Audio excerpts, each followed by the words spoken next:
North Carolina Central. I taught at, first job was retired from service. I taught at Wayne Community College full-time, the first full-time job. The first job as I got out of the Army was, I retired in '82. So the first teaching job in North Carolina Western College. Okay, yeah. Wayne Community College, that was the old one right there on 70. That's right. And I left them and took the job as magistrate in '85, and I stayed there for a while, but been in the Army most of my life at that time. Right. I wanted to try something different. And in doing such, I tried some adventures, and I worked as magistrate, and then I traveled and did some other things. I went and worked at Shaw for a while, and I worked most of it. In fact, I taught at schools while I was in service too. In fact, this is a list up, man. I'll give y'all one. Yeah. Let me jump back here. We'll tell you a little bit about what the project is. Okay. This is the sort of history project. We're getting a lot of the history of East Wilson in general. Mm-hmm. People who have lived here, may have worked here, had other family that was here, and maybe just the kind of community in general also. A little bit of what's happened in this community, in their lifetime, and for what they know from before then. But getting started here, if you just let us know what your name is and what your relationship is to this community, how long your family may have not been here. Okay. Well, I was at Carroll Street. Mm-hmm. You used to go straight through the street right there, and right around the corner there is Robson Street, and my house was the second one on the right where I grew up at. And the little store right across the street there is, I started working there before I could even count. The fellow who ran the store was Kirby Sutton, who lived right across there. His house is still over there. Okay.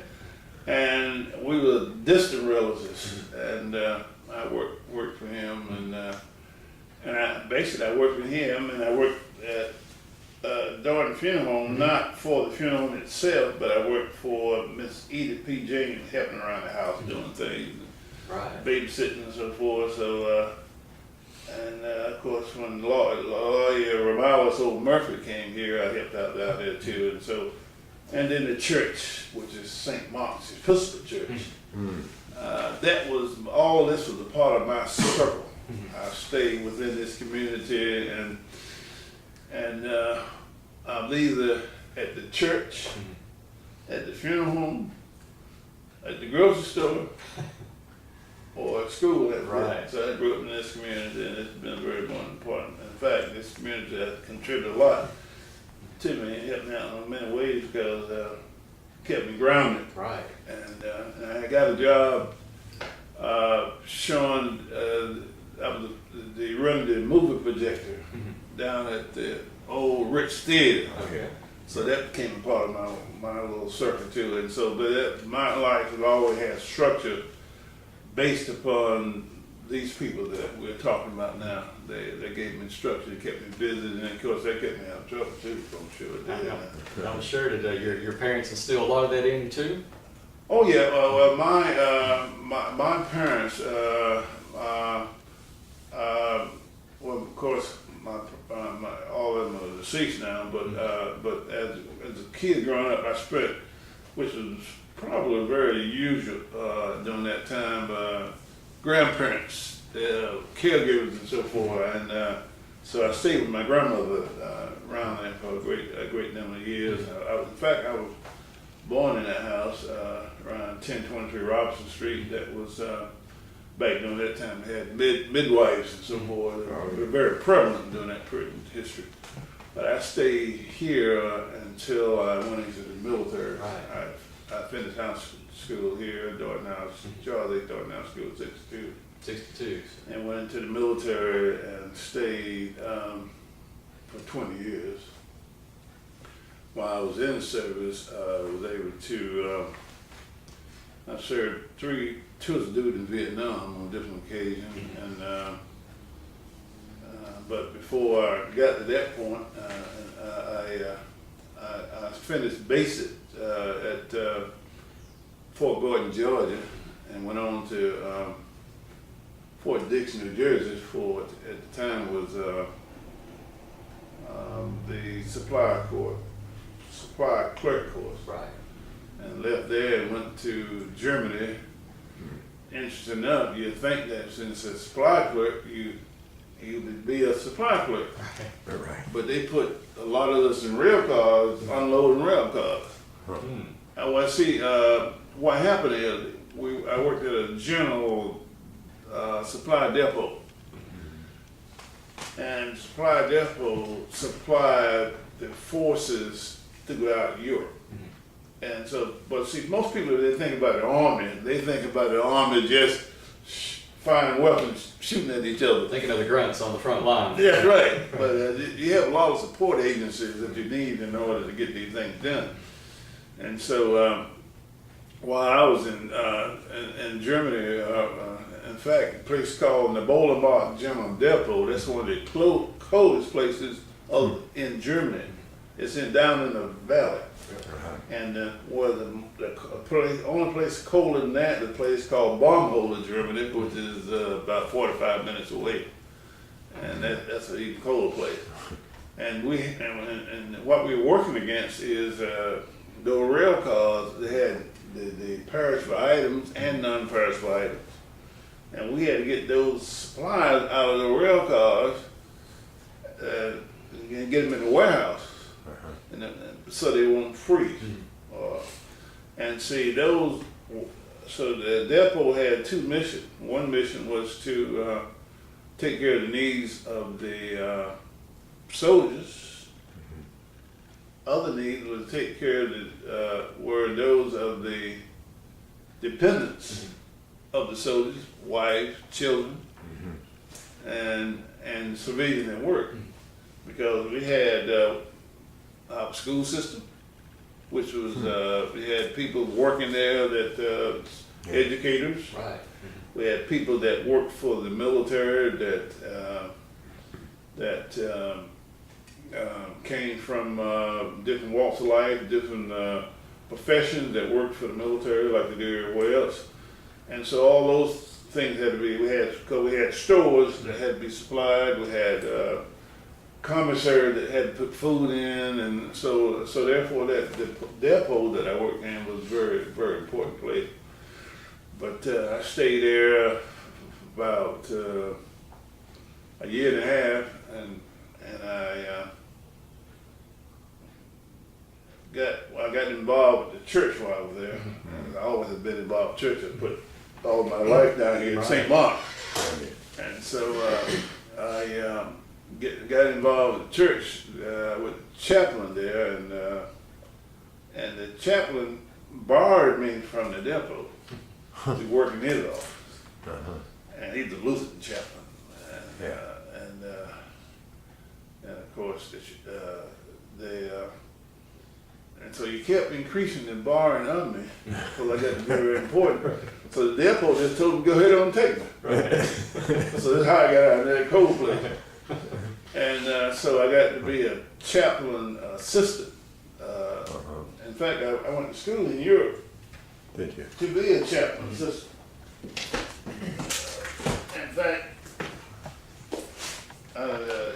in here I got one of the old pictures of the school with the conference I went there. In fact, it's a place called Berchtesgaden. I went to school up there for 2 weeks. It was a chaplain assistant training conference. I went up there for 2 weeks and got my job description changed to be a chaplain assistant. And this chaplain, he was very instrumental in my life. In fact,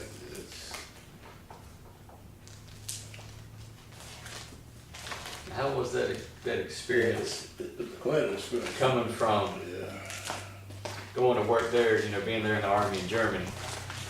How was that experience coming from Wilson, North Carolina? Yeah, it was a very good experience. Let me tell you what he did for me, and that's what's so emotional.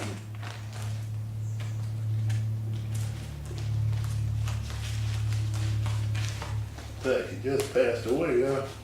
Did he?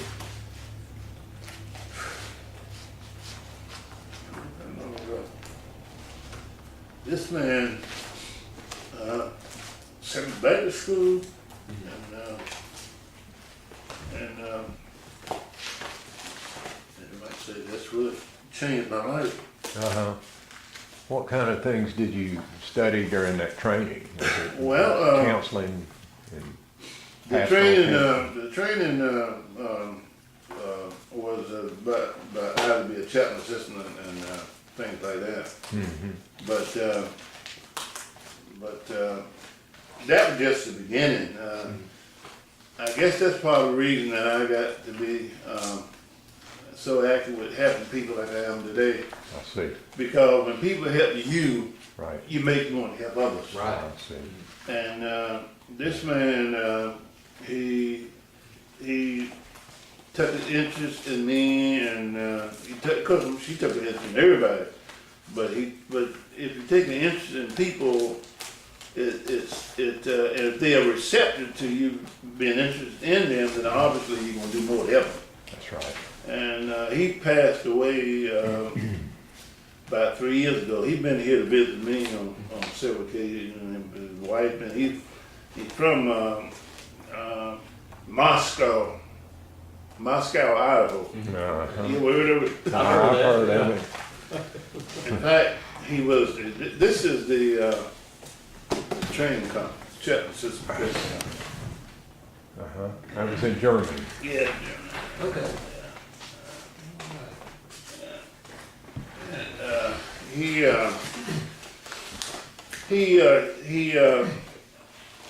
When I was in high school, I didn't pay attention to what was going on.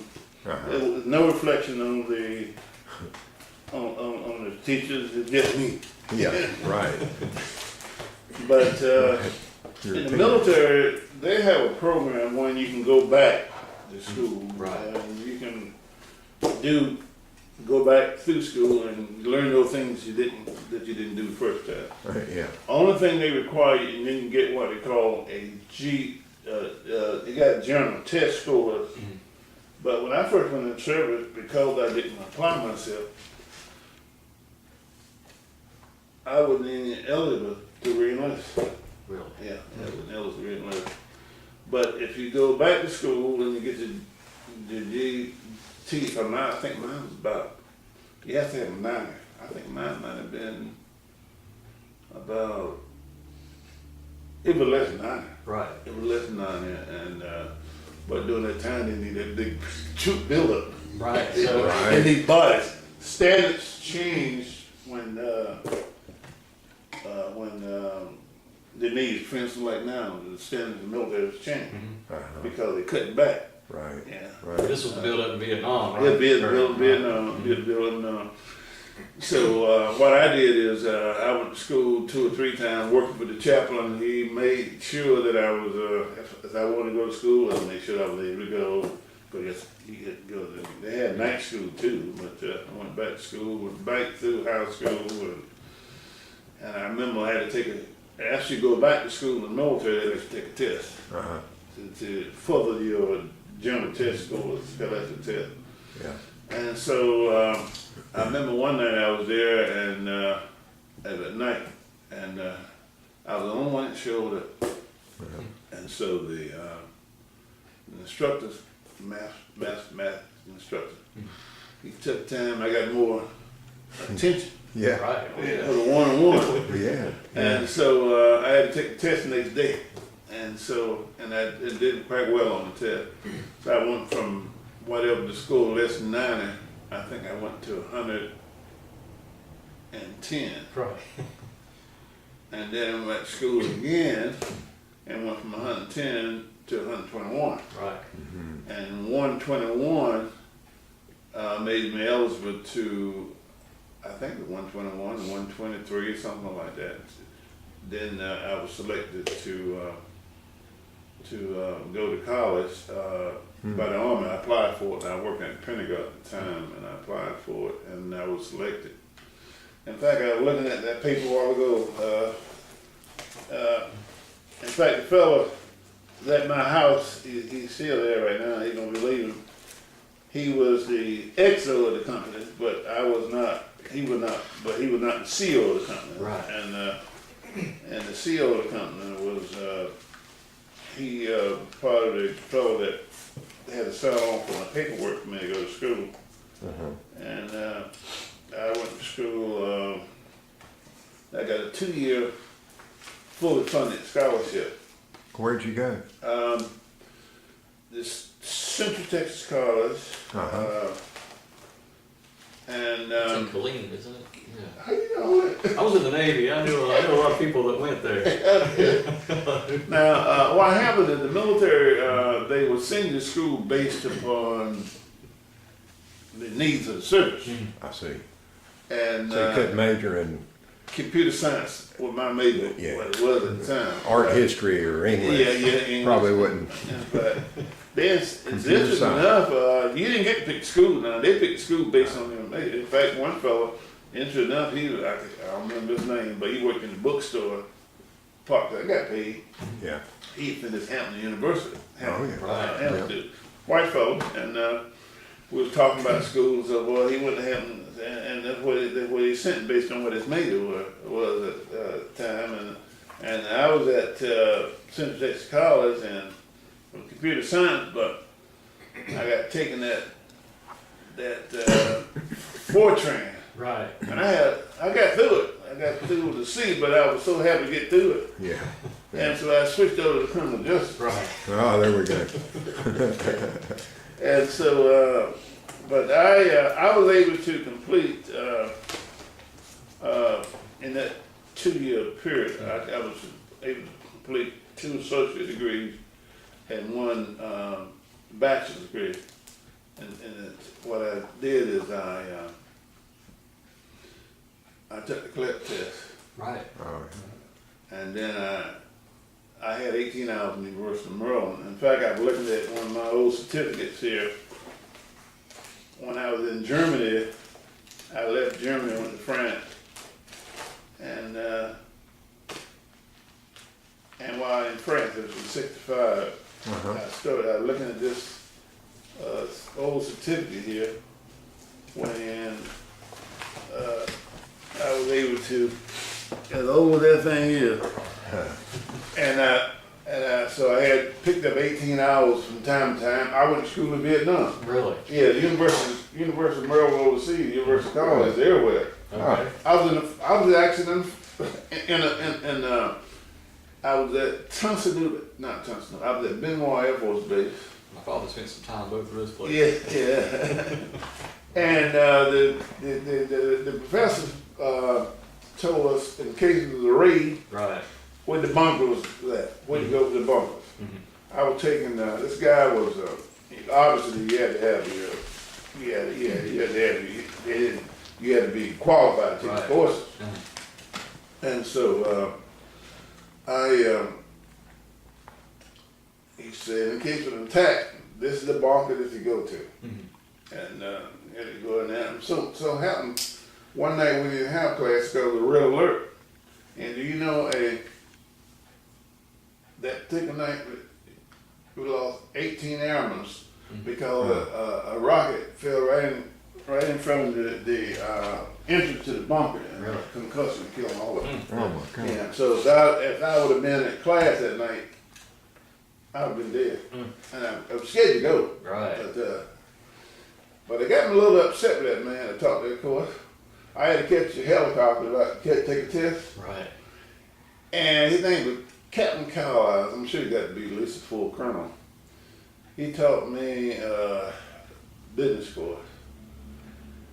And what he did is, you know how you take all the grades and add them up and divide by the number of tests that you took. Right. My score came out to be, on a 10-point scale, 79.5. And that man gave me a C in that class. And if I don't talk to the helicopter, and that way, and since that experience, I have never let that happen to anybody I talk. That's right. Once you go through these things, you can wait till and so forth. Right. And but I need half point. And so that's one of the P's. I know. On 10 books, I graded them on a 10-point scale. Right. So I get that close. Oh, yeah. Of course, I did a lot of remedial stuff, and of course, everybody must have worked well because everybody done well that Right. that I had. You talked about you did those criminal justice courses and stuff. While you were in the Army, what did you do that was related to any of that criminal justice work? Or did that happen after you got out? No, I did some stuff. I was a special investigator in the Army, and in fact, the certificate is right in there. Yeah. And in Vietnam, I was a military advisor, and I worked with the Public Safety Directorate in Vietnam. Public Safety. We hear about things now we call nation building. Right. Right. But back in the day, they didn't call it that. What'd they call it? Well, when I was in Vietnam, they called it the pacification program. Pacification. Pacification. Right. I worked in the pacification program, and as a military advisor, you can work anywhere. And the MOS that I had, it's administrative MOS, but they call it a bastard MOS because you can put you anywhere. Right.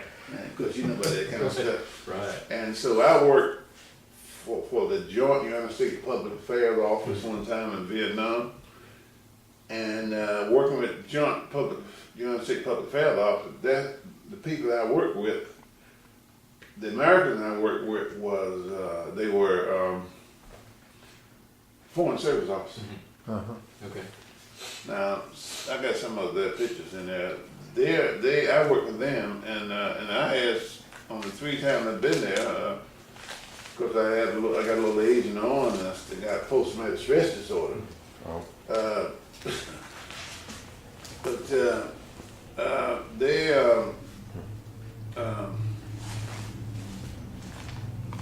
I wore, on some of these occasions, they had me working in civilian clothes.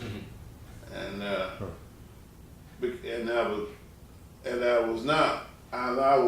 was with friendly forces. I worked with the Republic of Vietnam.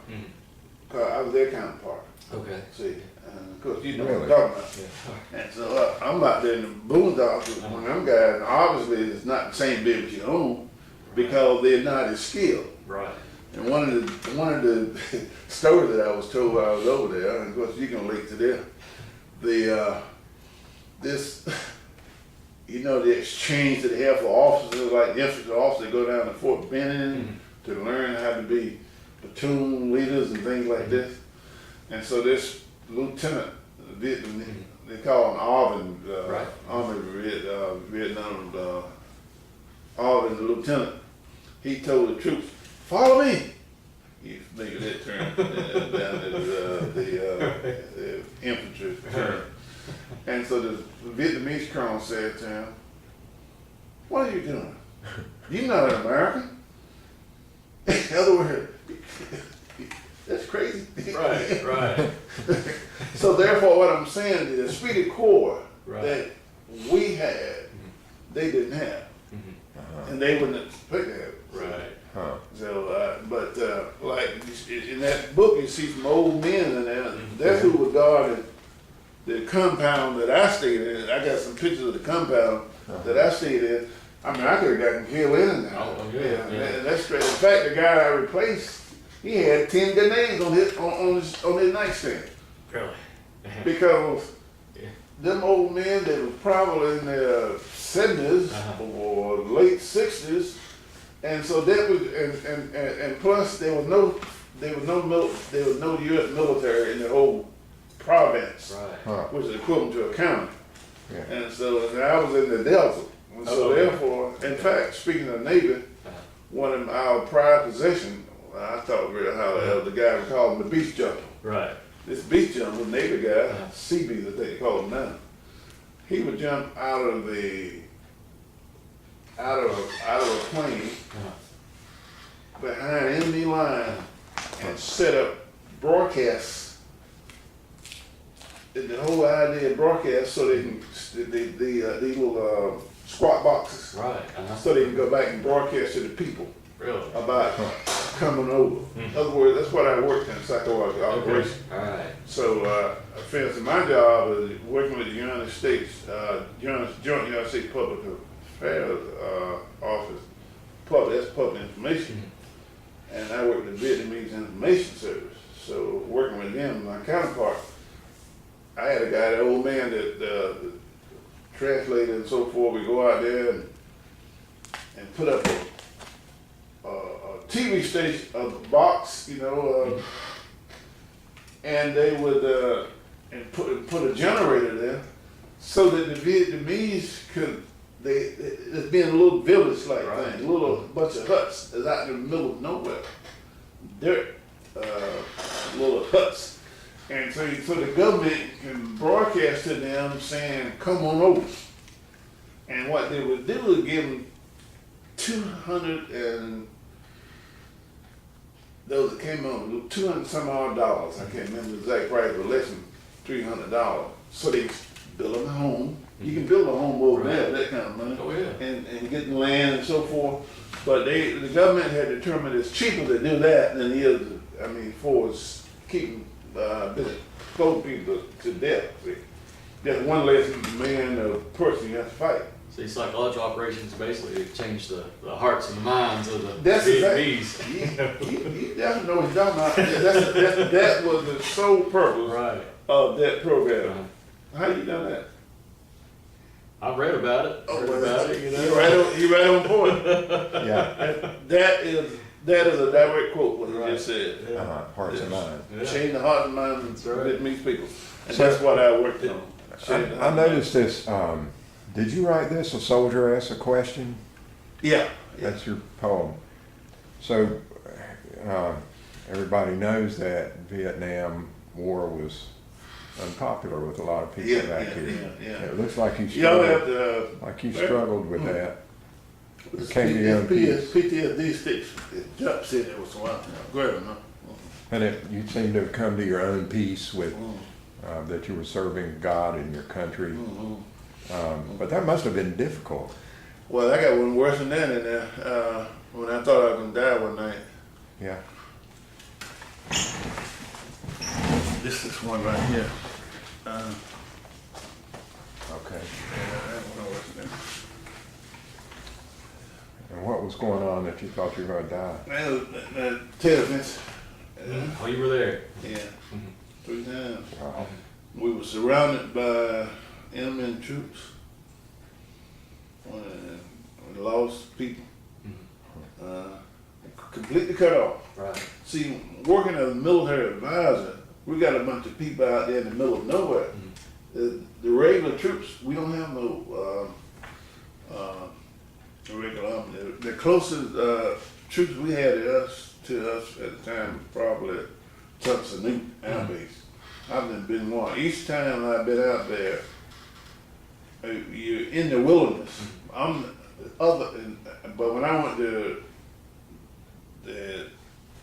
to Rock Job, which is in the closest place was Canto, and that was King James Province. That was the largest province in the Delta. And I'm out there in a little small house.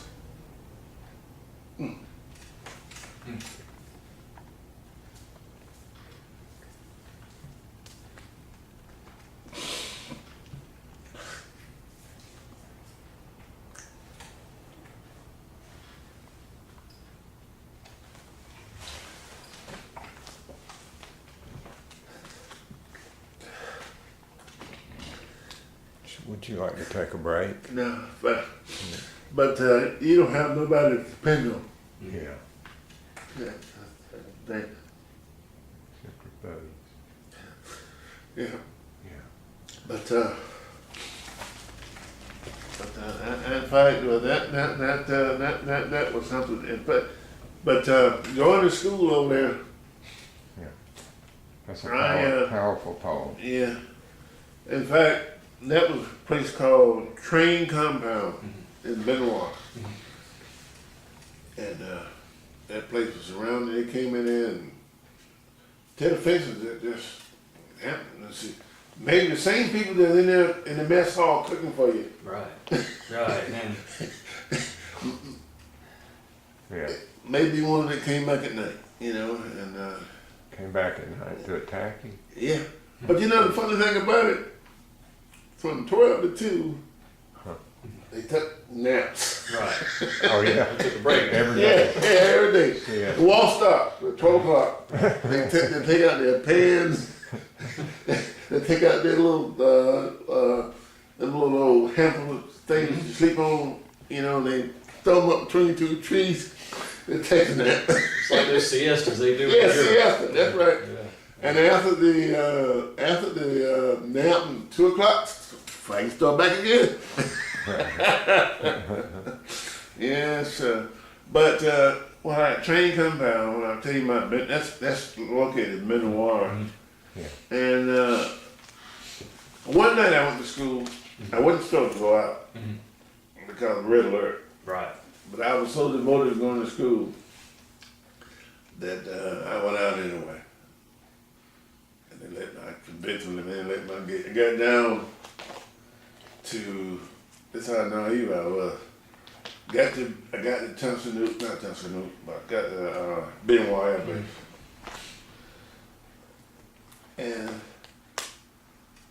And I think I had class.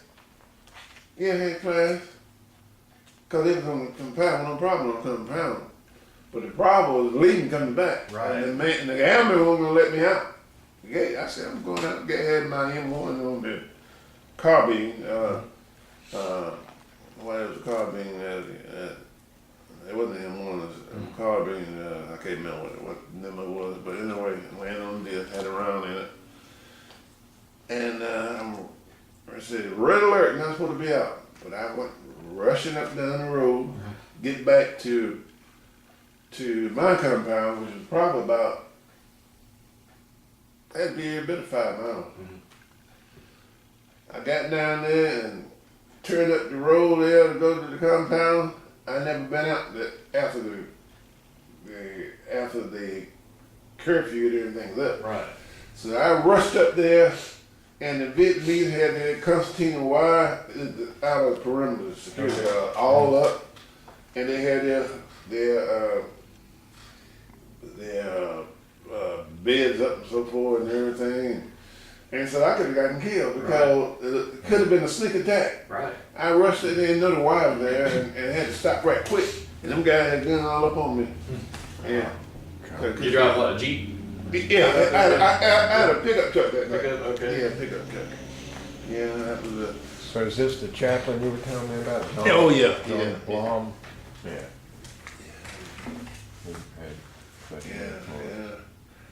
Yeah. So what did he teach you? You said he changed your life. Well, one thing, he made sure I was informed. He, and that's education right there. Right. And in fact, his daughter just left here about a couple of weeks ago. They had a big education conference up in Charlotte. Okay. Yeah. So she came in from Denver. He had three kids, two girls and a boy, and the boy's a PhD out in Seattle, Washington, and he got his PhD in dealing with bugs and things. Really? Oh, Yeah. He has worked for NASA. Yeah. He has worked for NASA. So Right. everybody, he's limited with work. For NASA, you said? Well, but there's not that many places you can work that kind of stuff, you know. Because anybody got a job like that, they're gonna die in their job. They're not going anywhere. It's not a big demand for a lot of folks unless it's NASA someplace. Yeah. But what he used to do when I first started working for him. One thing that helped me out with him is that he, when I was working out, like when they painted the chapel, they made a big mess. And he said, oh my, I'm gonna have to cancel service this weekend. I said, no, you don't have to. And so they'll be ready. And it was ready. I got ready. He could depend on it. Right. And then when he had Lenten season, he was with his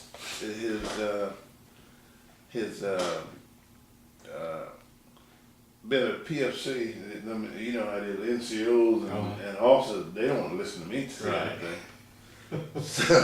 So when we had our morning devotion, I used to sit, we would meet in the top of the dining hall up in the mess hall, in the mess facility. I would always sit in the back because I didn't want them to know he was not going to be there that particular time for that morning devotion. And I only would fill in when he just tired, worn out.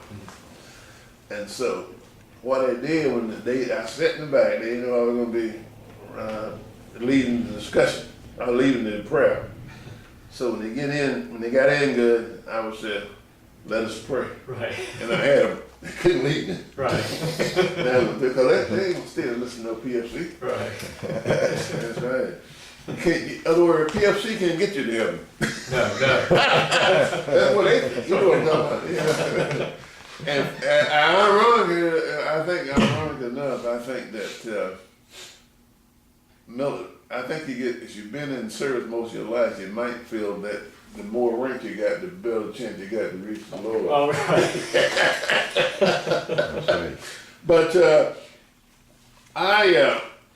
when I went in service, you got to understand, I went in 1962. Right. And then my chaplain was very liberal. He would come in the morning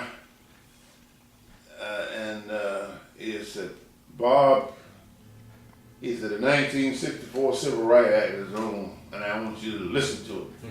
He had to be on the radio. He made sure that I stayed informed of things. I remember I met the chief of chaplains for whole Europe. Man named Woods was his name. He took me places and he said, the name is John Wood. He said, this is John Wood. I know better to call him John. Right. He's a full colonel, you know. Right. But he said John Wood. But he kept me, and then he protected me too. The chaplain would, in fact, he told me on one, he said, Bob, he said, you're not going to be in the work tomorrow. Let me know so I can cover for you. Right. And I remember cutting the grass out there one day, and the troop commander come around with his first sergeants, and the troop commander, he wanted to flux his muscles. And I'm not gonna cut the grass, it wasn't my job, but the grass was being cut so I knew it wasn't cut by a certain time. Right. But the troop commander probably didn't know that. So he said, I think I cut it on a Thursday because it was getting close to Sunday. And so the troop commander, he was captain, and the chaplain was a major. He made major, and so he said, told me that things were cutting grass, he said, but from now on it will be cut by Wednesday. Right. And I said, I went back to the office and I said, well, I saw the troop commander, and he says the grass would be cut by Wednesday. He said, that's good. He said, I'll cut it. He said, what? He got on the phone and called him up. And I can remember him saying to him, sir, let me know that was my job. And then he said, I heard him say, don't you talk to me that way. He put a ring on him. Right. Don't you talk to me that way. He got it straight, But that, and then when I came home, when my grandfather died, since been raised mostly by the grandparents, Right. you get a chance in the military, you know how that works. You get a chance to come home. So I came home. The impact didn't hit me as much until I got back. And so I got back, I was a PFC. I went down on the Strauss to this little bar. and we had to be, during that time, you had to be in about 12 o'clock, bed checks. They don't have that stuff now. Right. Yeah. And so I got down there and I had a few drinks and I decided I wanted to go back in. And so I called my unit and told us, charge the quarters. When you check my bed, I won't be there. Right. He said, okay, thank you. And then I think reality set in, and then I called the chaplain, called him at home. Uh-huh. It was after 12 o'clock. I called him at home. Yeah. You know, he came down and got me, Really. took me back to his office, and called the unit, and told me I was him. Right. It saved my butt. Yeah. And so now all that helps me to understand why I'm that way with my students. Yeah. With in fact, the biggest problem I had when I first started teaching at Wayne Community College, the guy used to scratch their head.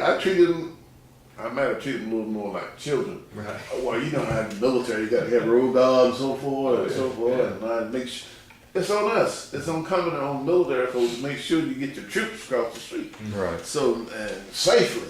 Yeah. And so that was probably the approach that I was using, and still regimented because I retired in '82 and started teaching at Wayne in '83. Yeah. So I'm still regimented. I was looking at some of these letters from your students, Oh yeah. and you made a really good, strong impact in their lives. Yeah. Obviously, they're saying things like, "Thank you for pushing me to do things I didn't know I could do." And Yeah. was all those values you Oh yeah. found in the military? And And the chaplain and the people that supervised me. yeah, I remember prime example is other word, taking care of people. Right. okay, Yeah. I was at Fort Bragg and in '66.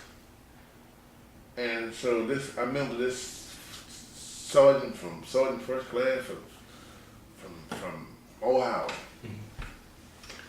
He would ask me a question like, well, who's going to issue the order on this? I said, I am. He said, okay. And I did it, and then I activated the whole battalion. Right. And then the mess sergeant came in and said, you activated the battalion, and we don't have no cooks. We don't have no supply, don't have no trucks. And I said, okay, I'll deactivate it. Right. So I learning, have someone to help you to learn, you know. Right. And so, and especially at that time, I was a E5 at that time, right, soft strike, and You made that pretty fast, though, didn't you? yeah. Well, I was E7 when I retired. I came out at the right time because if I'd have taken the E8, I would have stayed 2 more years. Right. And so I didn't want that. I just got my 20 years and 8 days in, and then got out. And if I wouldn't have got out when I did, I wouldn't have got a job at Wayne Community College full time, Right. and I wouldn't have gotten the magistrate job full time. I mean, well, part time, and then it became full time. But I wound up putting when I left for the part time, when I came back, it was full time. That's why I asked you, because I see you kind of did both of those at the similar time period. What led you to want to be a magistrate? I was asked by GK. Really? Yeah, they wanted me. I hadn't even thought about it. Uh-huh. He asked me. I was their scoutmaster. Really? GK and Toby. Uh-huh. In fact, Dr. Butterfield was when I was during that time. He was the commissioner. Right. Yeah, scout commissioner. uh-huh, His daddy was in charge, and yeah, he was the scout commissioner. And all the scouts, they turned out all right. yeah. Now, I wasn't old enough on paper.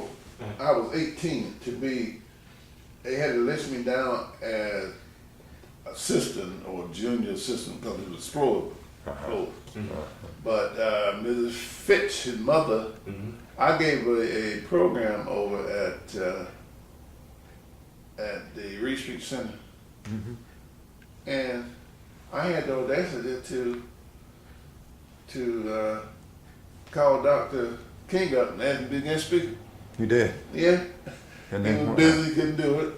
And I wound up getting Dr. D. Eric Moore, who was the Dean of the School of Library Science at at Central? North Carolina Central, to come down and speak. Mrs. Fitch, she played the piano for us.